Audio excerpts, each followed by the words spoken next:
Good morning, everybody, or afternoon, evening. Hello, I'm Dorothy, professional astrologer for a lot of years. Today, we're going to talk about the astrology of April 11th.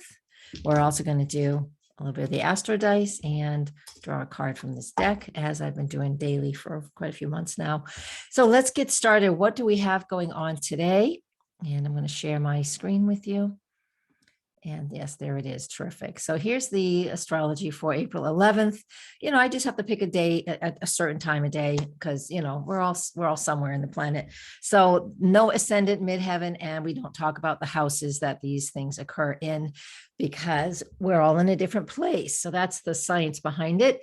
What I want to talk about here is as we are moving through our day today, which is April 11th, the moon in the sign of Leo is quite dynamic. Whenever the moon is in a fire sign, we feel more energized emotionally. And we'll see it around us. People are driving faster. People are more in a hurry or more passionate or excited about things that are going on. So we tend to see that. With this aspect today, throughout the day, the moon is making a square aspect to both of the lunar nodes. So it's at the midpoint of the lunar nodes. And that doesn't get exact until about 9 or 10, 11 at night. However, it is opposite Saturn because Saturn is coming to the midpoint of the lunar nodes as well. So what we have here, what that means, I know that's a lot of astrology. Saturn in Aquarius, fixed air, North Node Taurus, fixed earth, moon in Leo, fixed fire, and the South Node is Scorpio, fixed water. This is called the Grand Cross, and the fixed energies are usually not movable. They don't move quickly. And then when we have this Grand Cross like this, the moon will do this once a month. But when we have this, it to me, it shows us that we could be really fixated on something. However, once it comes to an exact aspect with Saturn, and that is at, let me look at my ephemeris, 8:50 p.m. Eastern Daylight Time tonight, 8:50 p.m. Eastern Daylight Time. So throughout the day, we're going to be feeling moon, passion, excitement, energized. Opposite Saturn, Saturn in Aquarius is very rule oriented.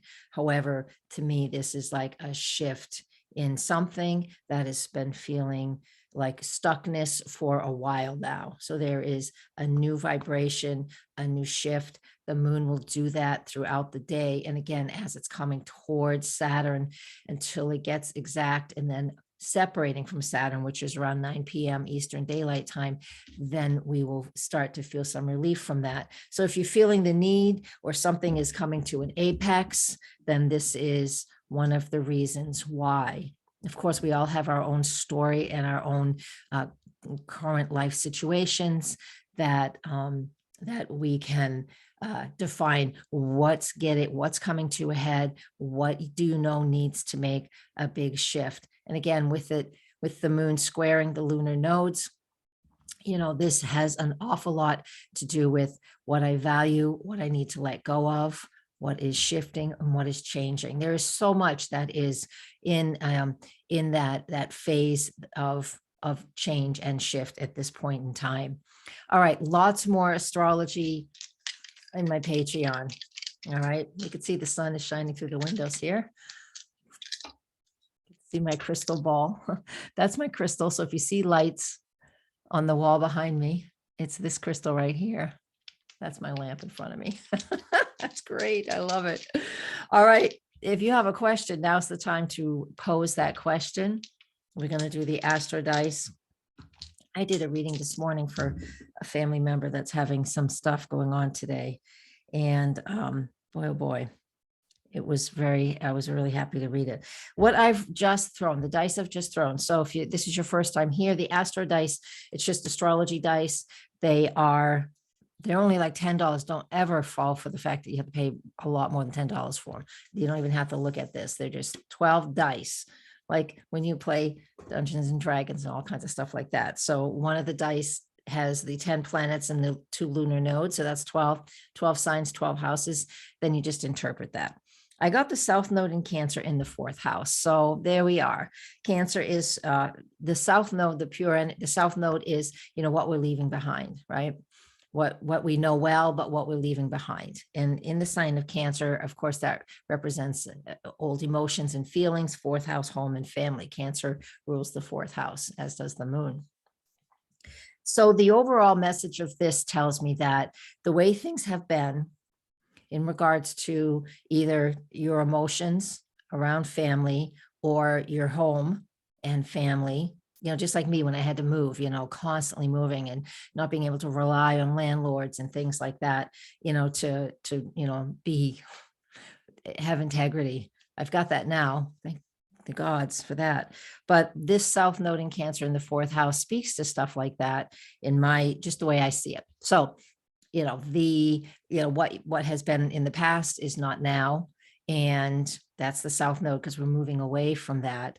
And so having, crazy ass landlords or having family, crazy family members, we all have crazy family members. You probably one, I'm probably the one. So we all have this, the South Node, again, the energy of what was, what has been, what we're needing to walk away from, and moving into something that's new and better. So for anybody who's in that phase of finding a new home and moving, because there's a lot of that going on right now, and that shift, then know that you can move away from what is not been great into something that's better. So move into that. All right. So I find that is something that's really important. That to me is a great message, a really great message. All right. So don't forget to come and support me here just by thumbs up and sharing with your groups. And you can support me by, when it's time to have a reading. I've been doing this since 1988. So I'm not a newbie, and I teach and I mentor. Have you been taking classes? Everybody, so many people. I've never gotten into doing electronic classes, meaning just recording stuff and then just selling it. I can't, it's a great way to make money from what I've been told, but it's not for me. So if you've been taking classes like that and you still don't know how to put it all together, that's my specialty. Come to my website. I mentor a lot of people. What do we need to know? Sweat Lodge, interesting. Grandmother Earth, that one's wonderful. I know that one.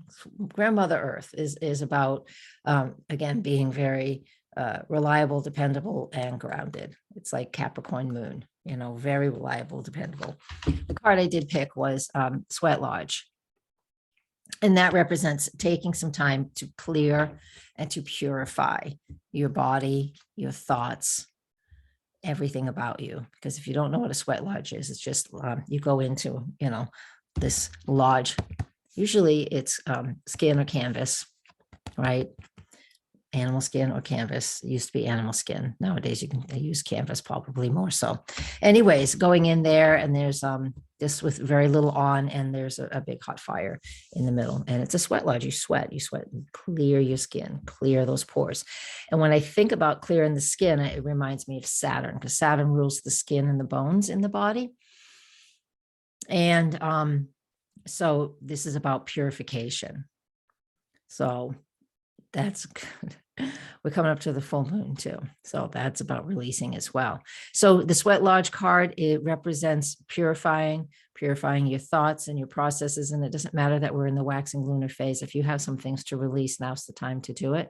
If you want to just really engage with the card of the Sweat Lodge. And all right, that's it for today. I'm going to put up the full moon forecast. I'm going to record it. Got mom duties this morning. I'm her ride. I'm honored that she's still with us, and she's doing great. She's not doing great, honestly.